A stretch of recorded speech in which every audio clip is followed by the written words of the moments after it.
Hello everyone, board में आप सभी का स्वागत है। हम संदीप गुप्ता और आप हमारे प्यारे प्यारे विद्यार्थीगण। तो आज की इस क्लास में हम सभी 10th क्लास की केमिस्ट्री का एक बहुत ही महत्वपूर्ण चैप्टर यानी ऑर्गेनिक केमिस्ट्री के कुछ विवेक ऑब्जेक्टिव क्वेश्चन डिस्कस करने वाले हैं। जैसा कि आप यहाँ देख पा रहे हैं, लिखा गया है कार्बन तथा इसके यौगिक, या फिर केमिस्ट्री का लेसन 4 है। इस चैप्टर का हम लोग क्या डिस्कस करने वाले, कुछ विवेक ऑब्जेक्टिव क्वेश्चन डिस्कस करने वाले। आज क्लास में टोटल 60 ऑब्जेक्टिव क्वेश्चन डिस्कस करेंगे। ये जो भी ऑब्जेक्टिव क्वेश्चन होंगे ना, आपके फाइनल एग्जाम के लिए बहुत बहुत महत्वपूर्ण होंगे। साथ ही साथ आगे जो भी एग्जाम आने वाले हैं, चाहे वो सेंटर ऑफ एग्जाम हो या अक्टूबर मंथ का मंथली एग्जाम हो, उसके लिए भी महत्वपूर्ण साबित होने वाले हैं। तो आपको बता दें, जो आपका पिछला मंथ का एग्जाम हुआ था, यानी सितंबर मंथ का जो आपको मंथली एग्जाम हुआ था, उसमें जो मैक्सिमम क्वेश्चन आए थे धातु अधातु जो चैप्टर से क्वेश्चन थे, वो सब के सब सेम टू सेम डिस्कस किया जा चुका था। तो बता दें, इस चैप्टर से भी ना सेम टू सेम क्वेश्चन आपको एग्जाम में देखने को मिल सकते हैं, जो आज डिस्कस किया जाएगा।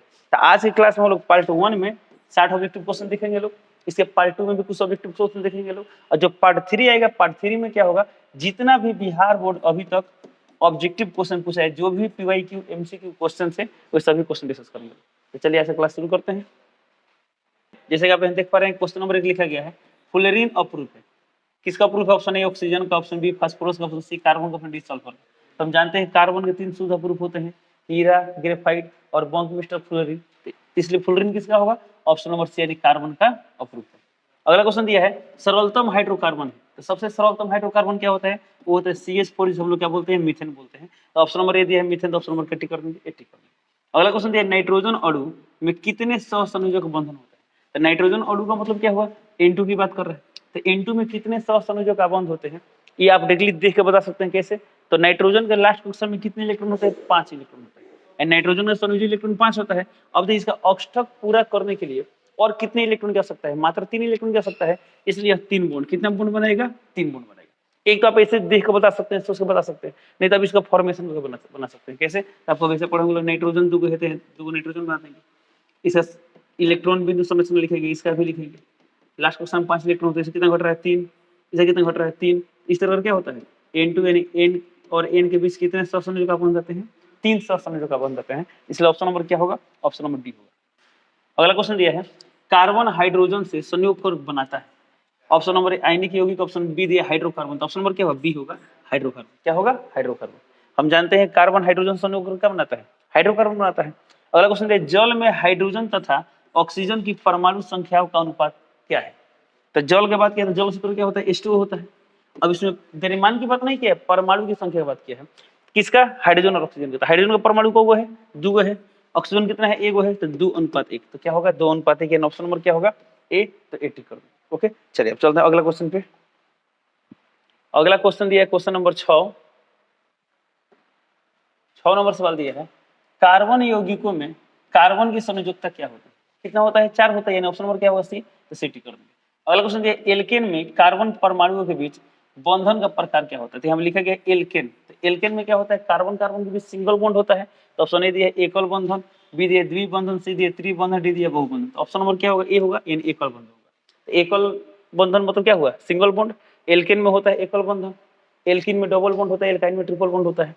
अगला क्वेश्चन है जीवन शक्ति के सिद्धांत का प्रतिपादन किसने किया? तो किसने किया था? ऑप्शन नंबर ए यानी बर्जेलियस ने किया था। बर्जेलियस ने जीवन शक्ति का सिद्धांत दिया था। इस सिद्धांत के अनुसार क्या था? इस सिद्धांत के अनुसार बताया गया था कि जो भी ऑर्गेनिक कंपाउंड यानी कार्बनिक यौगिक है, ये सिर्फ और सिर्फ सजीव में पाए जाते हैं। इसे हम लोग प्रयोगशाला में नहीं बना सकते। अगला क्वेश्चन दिया है प्रथम कार्बनिक यौगिक यूरिया का संश्लेषण किसने किया था? प्रथम कार्बनिक यौगिक का संश्लेषण किसने किया था? बोहलर ने किया था। ऑप्शन नंबर क्या हुआ? बी। और यूरिया के खोज के बाद ही क्या हुआ? जीवन शक्ति का सिद्धांत क्या हुआ? गलत साबित हो गया। ओके, अगला क्वेश्चन दिया है 10 नंबर एल्काइन में कार्बन कार्बन परमाणुओं के बीच रहता है। एल्काइन, एल्केन, एल्किन, एल्काइन पढ़े होंगे। गलत। एल्कन में सिंगल बॉन्ड होता है, एल्किन में डबल बॉन्ड होता है, एल्काइन में ट्रिपल बॉन्ड होता है। तो ऑप्शन नंबर क्या होगा? डी, यानी त्रिबंधन होगा। क्या होगा? त्रिबंधन होगा। अगला क्वेश्चन दिया हीरा किस तत्व का अप्रूफ है? हीरा किसका अप्रूफ है? तो हीरा कार्बन का अप्रूफ है। तो ऑप्शन नंबर क्या होगा? बी। तो बी टिक कर दो। अगला क्वेश्चन दिया है कार्बन और हाइड्रोजन से बने यौगिक क्या कहलाते हैं? हाइड्रोकार्बन कहलाते हैं। तो ऑप्शन नंबर क्या होगा? ऑप्शन नंबर ए होगा। तो क्या टिक करेंगे? ऑप्शन नंबर ए टिक करेंगे। ओके, चलिए चलते हैं अगला क्वेश्चन पे। अगला क्वेश्चन दिया है त्रिआबंध वाले असंतृप्त हाइड्रोकार्बन की यौगिक का सामान्य सूत्र क्या है? ध्यान देंगे। तो त्रिआबंध वाले यानी ट्रिपल बॉन्ड वाला, तो ट्रिपल बॉन्ड वाला असंतृप्त हाइड्रोकार्बन क्या होता है? वो होता है एल्काइन। और एल्काइन का सामान्य सूत्र क्या होता है? तो ये होता है CnH2n-2। तो CnH2n-2 कहाँ पर है? CnH2n-2 ऑप्शन नंबर सी में, तो CT कर देंगे। ये क्या होगा? CnH2n-2। अगला क्वेश्चन दिया है संतृप्त और असंतृप्त हाइड्रोकार्बन में कौन अधिक क्रियाशील होते हैं? तो संतृप्त और असंतृप्त में अधिक क्रियाशील कौन होते हैं? वो होते हैं असंतृप्त हाइड्रोकार्बन, यानी ऑप्शन नंबर क्या होगा? डी। तो बी टिक कर दीजिए। अब इसको ऐसे समझ सकते हैं, संतृप्त में क्या होता है? कार्बन कार्बन सिंगल बॉन्ड होता है।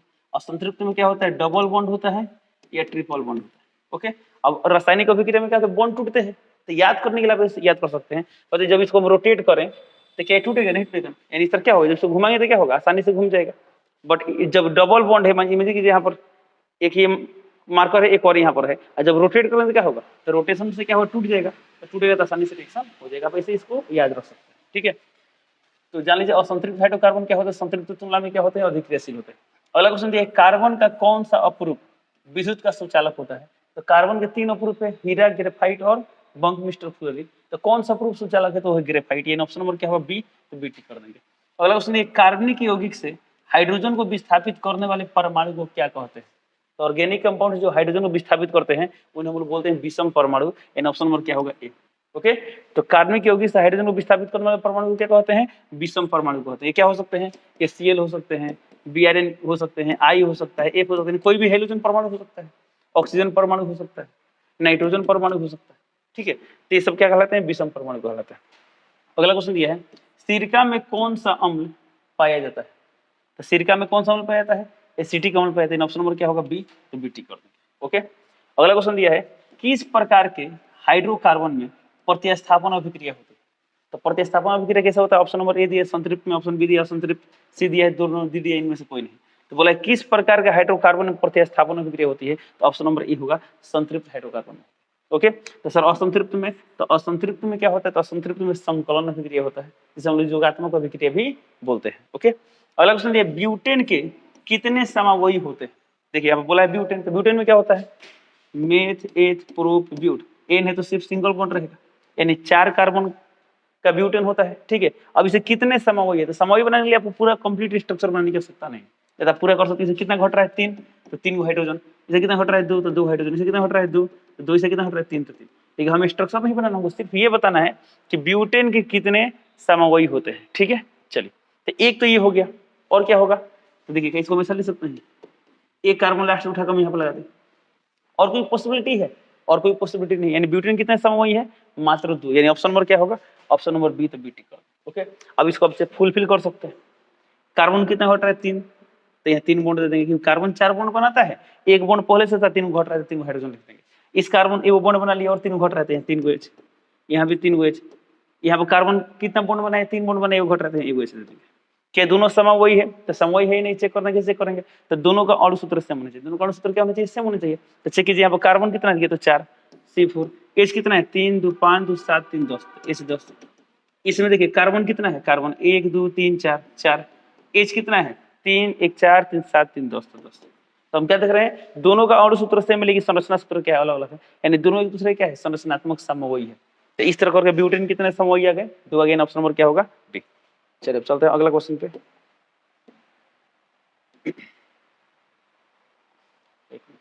चलिए क्वेश्चन नंबर 20 दिया है नाइट्रोजन के द्विपरमाणु अणु यानी N2 की बात कर रहा है। N2 में कैसा आबंध होगा? कैसा आबंध होगा? एक आबंध, द्विआबंध, त्रिआबंध, उपयुक्त सभी। तो अभी कुछ देर पहले क्वेश्चन मिला था नाइट्रोजन को कितना इलेक्ट्रॉन की आवश्यकता होती है स्टॉक पूरा करने के लिए?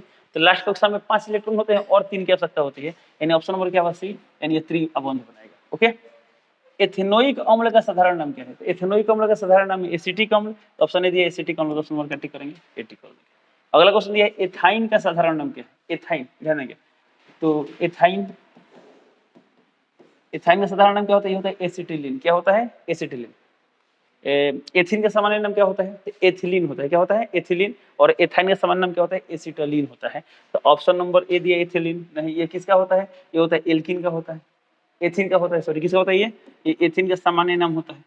एसिटिलीन किसका है? एथाइन के। ऑप्शन नंबर क्या होगा? बी। तो बी टिक कर दो। ओके, एथाइन का साधारण नाम क्या है? एसिटिलीन। ओके, अगला क्वेश्चन दिया है इत्र बनाने में किसका उपयोग किया जाता है? ऑप्शन ए दिया कार्बोक्सिलिक अम्ल, बी दिया अल्कोहल, सी दिया एस्टर, इनमें से कोई नहीं। ऑप्शन नंबर सी होगा एस्टर। एस्टर का उपयोग कहाँ किया जाता है? इत्र बनाने में किया जाता है और स्वाद उत्पन्न करने वाले कारक के रूप में किया जाता है। ये चीज आप लोग 10th क्लास में जब ये टॉपिक पढ़ेंगे स्टरीकरण, तो स्टरीकरण पढ़ते समय ये चीज आप पढ़ेंगे। अगला क्वेश्चन दिया है, मीथेन किसका उदाहरण है? ऑप्शन ए दिया संतृप्त हाइड्रोकार्बन, बी दिया असंतृप्त हाइड्रोकार्बन, सी दिया एरोमेटिक हाइड्रोकार्बन, डी दिया अकार्बनिक यौगिक। तो मीथेन क्या होता है? मीथेन संतृप्त हाइड्रोकार्बन का एग्जांपल होता है। मीथेन क्या होता है? एल्केन होता है और एल्केन किसके अंतर्गत आता है? संतृप्त हाइड्रोकार्बन के अंतर्गत आता है। इसलिए ऑप्शन नंबर क्या होगा? ए होगा। वायुमंडल में CO2 गैस की उपस्थिति है, ऑप्शन है 0.01%, 0.05%, 0.03%, 0.02%। तो ऑप्शन नंबर सी होगा 0.03%। ओके, चलिए चलते हैं अगला क्वेश्चन पे। अगला क्वेश्चन दिया है, एथेन का आणविक सूत्र C2H6। एथेन का आणविक सूत्र C2H6 है। इसमें है ऑप्शन है 6 सहसंयोजक का बंध, बी 7 संयोजक बंधन, सी 8 सहसंयोजक बंधन, डी 9 सहसंयोजक बंधन। अब इसमें कितना सहसंयोजक का बंध है इसके लिए आपको इसका स्ट्रक्चर बनाना पड़ेगा। तो किसका बात किया? एथेन। अब बताते आपको यदि ये नहीं भी दिया रहता तब ये बना सकते हैं। कैसे? एथ का बात किया तो बताइए एथ में कितने कार्बन होते हैं? 2। एन है तो सिंगल बॉन्ड। ये सब हम लोग स्ट्रक्चर बनाना सीखे थे लोग जब हम लोग कार्बनिक यौगिक का जो संरचना सीखे थे, संरचना सूत्र कैसे लिखते थे उसमें हम लोग सीखे थे। ठीक है, कार्बन को कितना बॉन्ड चाहिए? 4। कितना चाहिए? 4। तो यहाँ पे पहले से एगो है और कितना हट रहा है? 3। तो यहाँ 3 रख देंगे। इसको कितना चाहिए? और 3 चाहिए तो यहाँ 3 रख देंगे। ओके, अब जहां जहां बॉन्ड होगा इस रखते हैं। ये किसका संरचना सूत्र है? ये है एथेन का। सवाल में क्या बोला गया? कितने सहसंयोजक बंधन है? तो काउंट कर लीजिए, 1 2 3 4 5 6 7। कितने हैं? 7। इन ऑप्शन नंबर क्या होगा? बी। B tick. यह आपके एग्जाम के लिए बहुत फेमस क्वेश्चन है जो बिहार बोर्ड बहुत बार परीक्षा में कर गया है, पूछ चुका है। ओके, अगला सवाल है, ऑक्सीजन के 2 परमाणुओं के बीच कितने बॉन्ड पाए जाते हैं? तो ऑक्सीजन की बात की O2 की बात कर रहे हैं। O2 में दोनों ऑक्सीजन परमाणु के बीच कितने बॉन्ड पाए जाते हैं? तो O2 का संयोजी इलेक्ट्रॉन कितना होता है? 6। यानी O2 के बाह्यतम कक्षा में 6 इलेक्ट्रॉन होते हैं। इसको अष्टक पूरा करने के लिए और कितने इलेक्ट्रॉन चाहिए? 2 इलेक्ट्रॉन चाहिए, इसलिए मात्र 2 बंधन बनाएगा। यानी ऑप्शन नंबर क्या होगा? बी। तो बी टिक कर दो। ओके, अगला क्वेश्चन है, निम्न में कौन आयनिक यौगिक है? ऑप्शन ए दिया CH4 सहसंयोजक यौगिक होता है, CO2 ये भी सहसंयोजक होता है। Option number C CaCl2। Option number C होगा, क्या होगा? सी। यहाँ पर Ca क्या है? धातु है, Cl क्या है? धातु। और कैल्शियम क्या करता है? अपने दोनों इलेक्ट्रॉन डोनेट करता है, तब जाके यहाँ पर CaCl2 बनाता है। कैसे बनता है ये चीज आप लोग पढ़ेंगे धातु वाला चैप्टर में पढ़ेंगे। ओके, तो ऑप्शन नंबर क्या होगा? सी होगा। अगला क्वेश्चन है, निम्नलिखित में कौन सबसे अधिक अभिक्रियाशील है? ये भी आप पढ़ेंगे लोग धातु क्रियाशील जो पढ़ेंगे लोग सक्रियता श्रेणी उसमें पढ़ेंगे लोग। ये भी धातु चैप्टर में पढ़ेंगे लोग। तो निम्नलिखित में कौन सबसे अधिक क्रियाशील है? इसके लिए आपको सक्रियता श्रेणी याद होना चाहिए। तो सक्रियता श्रेणी का हम ट्रिक बताए थे आप लोग को। ट्रिक क्या था? कैटरीना ने कार मांगी ऑल्टो जेन फरारी, ऑल्टो जेन फरारी, फिर भी है क्यों हारी एजी एयू। ये क्या है? क्रियाशीलता क्रम। इधर से इधर आने पर क्या होता है? क्रियाशीलता घटता है। क्रियाशीलता क्या होता है? घटता है। जिंक से कम है आयरन, आयरन से कम है पीवी से कम है एच, एच क्या होता है? अधातु होता है। ए से कम है कॉपर, कॉपर से कम है एजी, एजी से कम है एजी, और इसके बाद क्या है? एयू। ओके, तो सवाल में क्या दिया है? निम्नलिखित में कौन सबसे अधिक क्रियाशील है? कौन सबसे अधिक क्रियाशील है? ऑप्शन ए दिए कॉपर, बी दिए एजी, सी दिए एजी और डी दिए एयू। देखिए तो ये कहाँ पर है? यहाँ दिखाई दे रहा है यहाँ पर। तो इन चारों में सबसे अधिक क्रियाशील कौन है? कॉपर है। ऑप्शन नंबर क्या होगा? ए। तो ए टिक कर। ओके, अगला सवाल दिया है, ग्लूकोज का आणविक सूत्र क्या है? तो ग्लूकोज का आणविक सूत्र क्या होता है? C6H12O6। फ्रुक्टोज का भी क्या होता है? C6H12O6। सर ग्लूकोज फ्रुक्टोज दोनों का अणु सूत्र सेम है, तो फिर नाम अलग अलग क्यों है? क्योंकि जब 2 अलग अलग कंपाउंड के अणु सूत्र सेम हो, संरचना सूत्र अलग अलग, तो हम क्या बोलते हैं? समवयी बोलते हैं। तो जानिए ग्लूकोज फ्रुक्टोज क्या होते हैं? समवयी होते हैं। ऐसे यदि आपको अन्य भी कोई ऑर्गेनिक कंपाउंड मिले, नाम अलग अलग हो परंतु अणु सूत्र सेम होता है, आप जान लीजिए सबके सब क्या होंगे? समवयी होंगे। तो फिलहाल बोला है ग्लूकोज का अणु सूत्र क्या है? तो C6H12O6। कहाँ दिया? ऑप्शन नंबर ए में टिक करेंगे, ऑप्शन नंबर ए टिक कर देंगे। बेंजीन का अणु सूत्र है, अणु सूत्र पर ध्यान देंगे। यहाँ अणु सूत्र दिया है, कभी कभी कंफ्यूज करने देता है मूलानुपाती सूत्र, इसलिए सवाल पूरा ध्यान से पढ़ेंगे तब टिक करेंगे। तो बेंजीन का अणु सूत्र क्या होता है? C6H6। तो दिया C6H6, ऑप्शन नंबर सी में दिया था, सी टिक कर। यही पूछा था मूलानुपाती सूत्र, तो क्या होता है? CH होता है। यानी इसमें 6 और 6 अनुपात निकालते थे, 1/1 अनुपात 1 आता है। कार्बन हाइड्रोजन परमाणु संख्या का अनुपात क्या था? 1:1 आता है। हम कल ही CH लिखते हैं यदि मूलानुपाती सूत्र पूछा होता तब, परंतु यहाँ क्या पूछा है? अणु सूत्र पूछा है, तो इसका ऑप्शन नंबर क्या होगा? सी होगा। अगला क्वेश्चन दिया, प्राकृतिक रबड़ किसका बहुलक है? ये 10th के सिलेबस में नहीं है, 12th के सिलेबस में पढ़ना है। तो 12th के सिलेबस में एक चैप्टर का ही नाम है बहुलक। ऑर्गेनिक केमिस्ट्री में पढ़ना है। बहुलक से हम बोलते हैं पॉलीमर, हालांकि दिया है तो देख लेते हैं। सवाल दिया प्राकृतिक रबड़ किसका बहुलक है, जान लीजिए आइसोप्रीन का बहुलक है। ऑप्शन ए दिया आइसोप्रीन, बी दिया ब्यूटाइन, सी दिया ड्यूप्रीन, डी दिया एसिटिलीन। ऑप्शन नंबर क्या होगा ए, आइसोप्रीन का बहुलक। ओके चलिए चलते हैं अगला क्वेश्चन पे। अगला क्वेश्चन दिया है एसिटिक अम्ल का आईयूपीएसी नाम। एसिटिक अम्ल का आईयूपीएसी नाम क्या होता है, एथेनोइक अम्ल होता है। ऑप्शन ए दिया मेथेनोइक अम्ल, बी दिया प्रोपेनोइक अम्ल, सी दिया एथेनोइक अम्ल। ऑप्शन नंबर क्या टिक कर देंगे, एसिटिक अम्ल। ओके अगला क्वेश्चन दिया एक्वारेजिया, इसे हम लोग रॉयल जल बोलते हैं या अम्लराज भी बोलते हैं। किस अनुपात में सांद्र हाइड्रोक्लोरिक अम्ल यानी HCl की बात कर रहा है और सांद्र नाइट्रिक अम्ल यानी HNO3 की बात कर रहे हैं। ठीक है, तो HCl और HNO3 का अनुपात कितना होता है एक्वारेजिया में, तो होता है 3:1 यानी ऑप्शन नंबर क्या होगा सी। एक और बात, ये आगे HCl दिया HNO3 दिया, जहां जिसको स्विच करता है चेंज करता है HNO3 देता है HCl देता है, तो आंसर क्या आता है 1:3 आएगा। इस बात का ख्याल रखेंगे लोग, HCl और HNO3 का अनुपात होता है 3:1। और इसे हम पूछते HNO3 और HCl का अनुपात कितना होता है, तो क्या बोल देते हैं 1:3 बोल देते हैं। अगला क्वेश्चन दिया क्लोरोमीथेन का सूत्र क्या है, तो आप इसको बना सकते हैं कैसे। मेथ का बात किया तो एक कार्बन है, इसमें कुछ जुड़ा है तो जुड़ा है क्लोरो, तो क्लोरो माने क्या होगा Cl, तो यहाँ Cl जोड़ देंगे। अब देखिए कार्बन कितना बॉन्ड बनाता है 4 बॉन्ड, तो एक बॉन्ड बन चुका है और कितना घट रहा है 3, तो हम 3 को रख देंगे, तो 3 को जो हम H रख देंगे, तो आगे H। अब अणुसूत्र निकाल दीजिए, ऐसा निकाल सकते कार्बन कितना हाइड्रोजन है 3, तो CH3 Cl। देखिए कहीं लिखा है CH3 Cl, option number B में कैटी कर देंगे, ऑप्शन नंबर बी टिक कर देंगे, कैटी कर देंगे, ऑप्शन नंबर बी टिक कर देंगे। तो क्लोरोमीथेन का सूत्र क्या है CH3 Cl। ओके अगला सवाल देखिए मीथेन में कितने सहसंयोजक आबंध है, मीथेन की बात किया है तो मीथ में कितने सहसंयोजक आबंध होते हैं, 4 होते हैं। कितने होते हैं 4, इन ऑप्शन नंबर क्या होगा बी, तो बी टिक कर देंगे। अगला सवाल है CnH2n+2 किसका सामान्य सूत्र है, ये है एल्केन का, इन ऑप्शन नंबर क्या होगा सी, तो सी टिक कर देंगे। अगला सवाल है इथाइल एल्कोहल, इथाइल एल्कोहल यानी इसकी बात कर रहे हैं CH3 CH2OH। आगे इथाइल एल्कोहल किस प्रकार के शोषण में बनता है, वो बनता है अवायवीय शोषण में। जब ग्लूकोज तो वायवीय शोषण में किससे बनता है C6H12O6, तो अवायवीय में तो O2 तो मिलता नहीं है, तो क्या होता है जाइमेज एंजाइम की उपस्थिति में, किस उपस्थिति में बनता है जाइमेज। ये आप पढ़ेंगे बायोलॉजी में, वायवीय शोषण अवायवीय शोषण, तो अवायवीय शोषण का अभिक्रिया कैसा पढ़ेंगे, उसमें क्या होता है ग्लूकोज जाइमेज एंजाइम की उपस्थिति में क्या होता है, क्या बनाता है एथेनॉल बनाता है और क्या बनाता है CO2 बनाता है, इसको बैलेंस भी क्या होंगे। ठीक है, इसमें सवाल में कहते हैं इथाइल एल्कोहल किस प्रकार का शोषण बनता है, तो क्या होगा वो होगा अवायवीय शोषण, है ऑप्शन नंबर क्या होगा बी, तो बी टिक कर देंगे। ओके चलिए चलते अगले क्वेश्चन पे। अगला क्वेश्चन दिया है ब्यूटेनॉन, ध्यान देंगे ब्यूटेनॉन चतु कार्बन यौगिक है जिसका प्रक्रियात्मक समूह क्या है। देखिए नाम में छिपा है नोन, ओन आ रहा है, ओन ओन माने कीटोन, तो ऑप्शन ए दिया कार्बोक्सिलिक अम्ल, बी दिया एल्डिहाइड, सी दिया कीटोन, तो ऑप्शन नंबर क्या होगा सी, कीटोन। ये भी सवाल बिहार बोर्ड परीक्षा में बहुत बार अपने पूछ चुका है। ओके अगला सवाल देखिए एथेनॉल का क्रियाशील मूलक क्या है, देखिए इसमें छिपा हुआ ऑल, ऑल माने एल्कोहल, एल्कोहल का सूत्र क्या होता है, संकेत क्या होता है OH होता है, तो ऑप्शन नंबर क्या होगा ए, ओके अगला सवाल दिया है बॉन्ड COOH अभिक्रियाशील मूलक को क्या कहते हैं, तो ये क्या होता है, ये कार्बोक्सिलिक अम्ल का क्रिया, कार्बोक्सिलिक अम्ल का समूह है, तो ऑप्शन ए दिया है कीटोन, बी दिया एल्डिहाइड, सी दिया अम्ल, तो हम जानते हैं कार्बोक्सिलिक अम्ल का होता है, और डी दिया ईथर। तीन चारों ऑप्शन में सबसे बेहतर ऑप्शन कौन सा है, ऑप्शन नंबर सी है।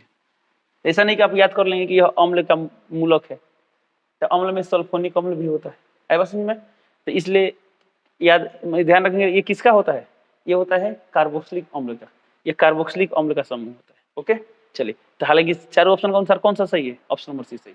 अगला क्वेश्चन दिया है CHO क्रियाशील मूलक को क्या कहते हैं, CHO क्या होता है एल्डिहाइड होता है, इन ऑप्शन नंबर क्या होगा बी, तो बी टिक कर देंगे। ओके अगला सवाल दिया है OH, OH का क्रियाशील मूलक कौन है, अभी मिला था OH किसका है, OH है एल्कोहल का, ऑप्शन ए दिया कीटोन, बी दिया एल्डिहाइड, सी दिया एल्कोहल, ऑप्शन नंबर क्या टिक करेंगे, सी टिक करेंगे। अगला उसने अभिक्रियाशील मूलक ये कार्बन डबल बॉन्ड कार्बन, तो बताइए कार्बन कार्बन डबल बॉन्ड से जुड़ा होता है किस में, एल्केन में कि एल्किन में कि एल्काइन में, एल्किन में जुड़ा होता है, तो ऑप्शन ए दिया है एल्केन, बी दिया है एल्किन, सी दिया है एल्काइन, डी दिया है एल्काइन, तो ऑप्शन नंबर क्या होगा बी, एल्किन होगा, क्या होगा एल्किन होगा। अगला क्वेश्चन है खाना बनाते समय यदि बर्तन की तली बाहर से काली हो रही हो तो इसका अर्थ क्या है, ऑप्शन ए भोजन पूरी तरह नहीं पक रहा है, तो भोजन के पकने ना पकने से तली का काला होना ये कोई रिलेटेड नहीं है, ये अलग चीज हो गया। ईंधन पूरी तरह से नहीं जल रहा है, जी बिल्कुल ऑप्शन नंबर बी होगा, ईंधन पूरी तरह से नहीं जल रहा है, ऑक्सीजन की आपूर्ति पर्याप्त रूप से नहीं हो रही है, तो ऑप्शन नंबर क्या होगा बी, ईंधन पूरी तरह से नहीं जल रहा है। और यदि ईंधन आद्र है, डी दिया ईंधन पूरी तरह से जल रहा है, तो पूरी तरह से जलेगा नहीं, जो पूरी तरह से जलता है तो क्या बोलते हैं, जो बर्तन है वो काला नहीं होता। तो ऑप्शन नंबर क्या होगा, बी होगा। चलिए चलते हैं अगला क्वेश्चन पे। अगला क्वेश्चन दिया पेंटेन जिसका अणु सूत्र C5H12 है कि कितने संरचनात्मक समूह संभव है। चलिए तो पेंटेन के बाद क्या है, तो पेंटेन में क्या होता है 5 कार्बन, मेथ, एथ, प्रोप, ब्यूट, पेंट। एन है तो सिर्फ सिंगल बॉन्ड होगा, ये पूरा करने की जरूरत नहीं है। क्यों, क्योंकि हमें सिर्फ ये बताना है कितने समूह संभव है। अब चलिए इसमें एक कार्बन हटाकर अन्य जगह लगाते हैं। चलिए भाई इस कार्बन हटाकर हम यहाँ पर लगाते हैं, एक समूह तैयार हो गया। फिर अब इस कार्बन जगह चेंज करते हैं, मैं इस कार्बन रख के यहाँ पर रखते हैं, तो क्या दिख रहा है, ये और ये दोनों सेम है, क्योंकि यहाँ भी कार्बन दूसरे पोजीशन पर है, यहाँ भी कार्बन क्या है दूसरे पोजीशन पर। तो फिर क्या करें, तब एक काम करते हैं, यहाँ से इस कार्बन को हटाते हैं, इसको हम यहाँ पर लगाते हैं। चलिए अब बताइए इन तीन के अलावा और कोई पॉसिबिलिटी है, और कोई पॉसिबिलिटी नहीं है। तो कितने समूह बने, 3, 1, 2 और 3। तो क्वेश्चन दिया है कि पेंटेन के कितने समूह संभव है, तो इसका होगा 3, ऑप्शन नंबर क्या होगा बी, तो बी टिक करो। ओके, अगला क्वेश्चन दिया है एल्काइन है, एल्काइन है C2H2, जी बिल्कुल ऑप्शन नंबर, एक मिनट इधर दूसरे ऑप्शन लिखे तो एक मिनट। सवाल दिया एल्काइन है, ठीक है। अब इसका 4 ऑप्शन दिया गया, कैसे चेक करेंगे परीक्षा में, तो आप एल्काइन का समान सूत्र पढ़ेंगे CnH2n-2। ओके, अब ऑप्शन में चेक करेंगे कौन इस फॉर्मूला को सेटिस्फाइड कर रहा है, नहीं तो यदि आपको याद है तो अच्छी बात। तो ऑप्शन ए में दिया है n का मान 2, तो यहाँ रखते हैं 2, यहाँ 2 रखें तो 2 गुना 4 में से 2 गया 2 आ गया 2, तो 2 और 2 आ गया, ये ऑप्शन नंबर ए क्या है, सही है, एल का है। ऑप्शन बी चेक करते हैं, n का मान रखें 2, तो यहाँ पाएगा 2 बट यहाँ पे 4, तो ऑप्शन नंबर बी गलत। हालांकि ए और सी सेम टाइप हो गया है, दोनों सही है, क्या दोनों सही है। ये तो ये क्या है, ये तो मीथेन है यानी एल्केन है, इसलिए ऑप्शन नंबर डी नहीं होगा। ओके, चलिए अगला क्वेश्चन दिया है मेथेन किसका उदाहरण है, संतृप्त हाइड्रोकार्बन, असंतृप्त, ऑप्शन नंबर ए होगा संतृप्त हाइड्रोकार्बन। ठीक है, अगला सवाल है एथिलीन का आईयूपीएसी नाम क्या है। एथिलीन ध्यान देंगे, यहाँ पर अभी कुछ देर पहले बताए थे कि एसिटिलीन किसका सामान्य नाम है, तो एसिटिलीन है एथाइन का, और एथिलीन किसका है, एथिन का है, यानी ऑप्शन नंबर क्या होगा बी, तो बी टिक करो। ओके, अगला क्वेश्चन दिया है एथेनॉल को सांद्र H2SO4 के साथ 170 डिग्री सेल्सियस पर गर्म करने पर क्या बनता है। तो जब एथेनॉल को सांद्र H2SO4 के साथ गर्म करते हैं तो उसका निर्जलीकरण होता है, उसमें से पानी निकल जाता है, तो क्या बनता है, एथिन बन जाता है, एथिन यानी C2H4 बनता है, ऑप्शन नंबर क्या होगा सी, तो सी टिक करो। अगला क्वेश्चन दिया है निम्न में कौन सी गैस धातु बेल्डिंग में प्रयुक्त होती है। जब धातु का बेल्डिंग किया जाता है ना, तो उसमें क्या होता है, एथाइन, और एथाइन क्या होता है, O2 से रिएक्शन करता है, तो एथाइन और O2 के मिश्रण को हम लोग क्या बोलते हैं, एसिटिलीन बोलते हैं, क्या बोलते हैं, ऑक्सी, एक्चुअली में एथाइन को हम लोग बोलते हैं एसिटिलीन, और O2 आ गया तो इसे हम लोग बोलते हैं ऑक्सी एसिटिलीन, क्या बोलते हैं, ऑक्सी एसिटिलीन। तो ऑप्शन ए दिया है एसिटिलीन, बी दिया है एथेन, सी दिया है ब्यूटेन, डी दिया है एथिलीन, तो ऑप्शन नंबर क्या होगा ए, एसिटिलीन। एसिटिलीन माने क्या हुआ, इसे हम लोग बोलते हैं एथाइन, क्या बोलते हैं, एथाइन। तो एथाइन का उपयोग कहाँ करते हैं, धातु बिल्डिंग में करते हैं, तो धातु के बिल्डिंग में भी करते हैं और धातु को काटने में भी करते हैं, किसका उपयोग करते हैं लोग, एसिटिलीन का उपयोग करते हैं। ठीक है, चलिए अगला क्वेश्चन दिया है एल्कोहल बनाने में शर्करा का किण्वन किसकी क्रिया से होती है। ऑप्शन ए दिया एंजाइम, ऑप्शन बी दिया ऑक्सीजन, सी दिया वायु, डी दिया कार्बन डाइऑक्साइड, तो ऑप्शन नंबर ए होगा, क्या होगा, एंजाइम। एल्कोहल बनाने में शर्करा का किण्वन किसे किया जाता है, एंजाइम उपस्थित में किया जाता है। अगला क्वेश्चन है पावर एल्कोहल में पेट्रोल एवं एल्कोहल की क्रमशः मात्रा क्या होती है। तो पेट्रोल होता है 80%, बाकी होता है एल्कोहल यानी बाकी 20%। 80% 20% क्या दिया, ऑप्शन नंबर ए में दिया था, करेंगे ऑप्शन नंबर 80 करेंगे। तो पावर एल्कोहल में पेट्रोल कितना परसेंट होता है, 80% होता है, बाकी जो एल्कोहल होगा कितना परसेंट होगा, 20% होगा। अगला क्वेश्चन दिया है Al4C3 के जल अवघटन से क्या बनता है। आप इसे याद कर लेंगे, Al4C3 के जल अवघटन से मीथेन गैस बनता है, इन ऑप्शन नंबर क्या होगा ए, 80 कर। ओके, चलिए अगला क्वेश्चन दिया निम्नलिखित में कौन सी गैस धातुओं को जोड़ने में प्रयुक्त होती है। धातु को जोड़ने यानी बिल्डिंग करने में प्रयुक्त होती है, तो ऑप्शन ए दिया है एथाइन, ऑप्शन नंबर ए होगा एथाइन। ओके, अगला क्वेश्चन दिया कार्बन परमाणु को अपना अष्टक पूरा करने के लिए कितने इलेक्ट्रॉनों की आवश्यकता होती है। तो कार्बन परमाणु के लास्ट में 4 इलेक्ट्रॉन होते हैं, तो अष्टक पूरा करने तो और कितने इलेक्ट्रॉन चाहिए, 4 इलेक्ट्रॉन चाहिए, इन ऑप्शन नंबर क्या होगा सी, से टिक कर देंगे। कार्बन के 2 प्रमुख अपरूप क्या है। ऑप्शन नंबर दिए हीरा और ग्रेफाइट, जी बिल्कुल ऑप्शन नंबर टिक कर देंगे, हीरा और ग्रेफाइट। हीरा ठीक है, मीथेन तो होता नहीं है, ग्रेफाइट ठीक है, मीथेन, टेक्सचर मीथेन क्यों नहीं होता है, तो यहाँ कार्बन के अपरूप का बात हुआ है, कार्बन की यौगिक का बात नहीं हुआ। तो कार्बन प्रकृति में किस रूप में पाया जाता है, हीरा के रूप में पाया जाता है, ग्रेफाइट के रूप में पाया जाता है, बंग विस्फोट फ्लोरीन के भी रूप में पाया जाता है, तो ऑप्शन नंबर ए होगा हीरा और ग्रेफाइट। चलिए अगला क्वेश्चन देखते हैं। अगला क्वेश्चन दिया 3 कार्बन परमाणुओं, ध्यान देंगे, 3 कार्बन परमाणुओं वाली एल्केन का नाम क्या है? एल्केन। तो एल्केन में मेथेन, एथेन, प्रोपेन, ब्यूटेन चलता रहता है। कितने कार्बन बोला? 3 कार्बन बोला। तो 3 के लिए क्या होता है? प्रोप होता है, मेथेन प्रोप, तो प्रोपेन हो गया। यानी ऑप्शन नंबर क्या होगा? सी, सिटी कर दिया। कार्बन के बाहरी कोष में कितने इलेक्ट्रॉन होते हैं? 4 इलेक्ट्रॉन होता है। ऑप्शन नंबर क्या होगा? डी, तो डी कर दिया। अगला क्वेश्चन है international union of pure and applied chemistry का संक्षिप्त रूप क्या है? ओके, तो IUPAC क्या होगा? ऑप्शन नंबर ए होगा IUPAC। ओके, चलिए, तो इस तरह का क्या हुआ, हम लोग का जो VBA ऑब्जेक्टिव क्वेश्चंस का पार्ट 1 कंप्लीट होता है। चलिए इसी के साथ इस वीडियो को कंप्लीट करते हैं। मिलते हैं अगले क्लास में, तब तक के लिए जय हिंद।